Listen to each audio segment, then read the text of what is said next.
ನಮಸ್ಕಾರ ರೈತ ಬಂದವರು ಎಲ್ಲರಿಗೂ ಶ್ರೀ ಆದಿಶಕ್ತಿ ಅಗ್ರಿ ಇನ್ಫಾರ್ಮೇಷನ್ಗೆ ಸ್ವಾಗತ ಸುಸ್ವಾಗತ. ನಾವಿವತ್ತು ಸವದತ್ತಿ ತಾಲೂಕಿನ ಒಂದು ರೈನಾಪುರ ಅನ್ನುವಂಥ ಒಂದು ಗ್ರಾಮದೊಳಗಿದ್ದೀವಿ.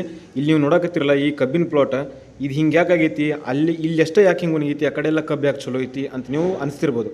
ಸೊ ಈ ಒಂದು ವಿಡಿಯೋ ಮಾಡ್ಲಿತ್ತಿರುವಂಥ ಮುಖ್ಯ ಉದ್ದೇಶ ಏನಪ್ಪ ಅಂತಂದ್ರೆ, ಈ ಒಂದು ಹೊಲ ಏನೈತಲ್ಲ ಕಂಪ್ಲೀಟಾಗಿ ಬಿಳ್ಚಿ ಕಸ ಅಥವಾ ಉರಿಮಲ್ಲಿಗೆ ಕಸ, ಇಂಗ್ಲೀಷ್ನಾಗ ಸ್ಟ್ರೈಗ ಅಂತ ಕರಿತೀವಲ್ಲ, ಆ ಒಂದು ಕಳೆ ಯಂತ್ರ ಸಂಪೂರ್ಣವಾಗಿ ನಾಶ ಆಗೈತಿ. ಇಲ್ಲಿ ನಿಮಗೆ ನಾನು ತೋರಿಸ್ತೇನೆ ಬೇಕಾದ್ರೆ, ನಿಮಗೆ ಕಳೆನೂ ಐತಿಲ್ಲಿ. ಸೊ ಈ ಒಂದು ಹೊಲ ಸಂಪೂರ್ಣವಾಗಿ ಒಂದು ಇಲ್ಲಿ ನೋಡ್ರಿ, ಇಲ್ಲೇನೈತಲ್ಲ ಈ ಬಿಳ್ಚಿ ಕಸ ಇದನ್ನು ಅವರು ನೋಡೇ ಇಲ್ಲ. ಸೊ ಹಂಗಾಗಿ ಕಂಪ್ಲೀಟಾಗಿ ಹೊಲನ ಪೂರ ಬಿಳ್ಚಿ ಹಿಡಿದು ಈ ನಮೂನಿ ಒಣಗೈತಿ. ಸೊ ಕಬ್ಬಿನ ಪರಿಸ್ಥಿತಿ, ಕಬ್ಬಿನ ಬೇರದಿಂದ ಎಲ್ಲ ಪೋಷಕಾಂಶಗಳನ್ನು ಹೀರಿ ಕಬ್ಬು ಅನ್ನೋದು ಈ ನಮೂನಿ ಮಾಡ್ತೈತಿ.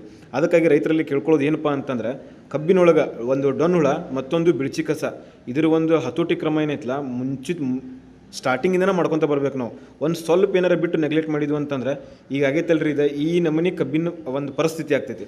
ಸೊ ಹಾಗಾಗಿ ಈ ಒಂದು ಬಿಳ್ಚಿ ಮುಂಚಿತವಾಗಿನ ಬಂದ ಕೂಡಲೇ ಅದನ್ನು ಹತೋಟಿ ಮಾಡೋದಾಗ್ಬೋದು, ರಾಸಾಯನಿಕ ಕ್ರಮ ಆಗ್ಬೋದು, ಅಥವಾ ಕೈಗಳೇ ತೆಗೆದು ಈ ಥರ ಒಂದು ಹತೋಟಿ ಮಾಡೋದ್ರಿಂದ ಈ ಒಂದು ಬಿಳ್ಚಿನ ಕಂಟ್ರೋಲ್ ಮಾಡ್ಬೋದು. ಇದರ ಒಂದು ಸಂಪೂರ್ಣವಾದಂತಹ ಹತೋಟಿ ಕ್ರಮ ನಾನು ಹೇಳಿನಿ, ಆ ವಿಡಿಯೋ ನೋಡಿರಿ. ಒಂದು ಎಕರೆಗೆ 1 ಲೀಟ್ರ್ 2,4-D, 1 ಲೀಟ್ರ್ ಅಟ್ರಾಜಿನ್ ಮತ್ತು ಅದಕ್ಕೆ 2 kg ಯೂರಿಯಾ, 2 kg ಉಪ್ಪು ಇದನ್ನು ಹಾಕ್ಕೊಂಡು ಸಂಜೆ ಟೈಮ್ನಾಗ ಇದ್ರ ಮ್ಯಾಗ ಆ ಕಳೆ ಮ್ಯಾಗ ಸ್ಪ್ರೇ ಮಾಡಿರಿ. ಸೊ ಇದರಿಂದ ತಕ್ಕ ಮಟ್ಟಕ್ಕೆ ನೀವು ಹತೋಟಿ ಮಾಡ್ಬೋದು. ಧನ್ಯವಾದಗಳು.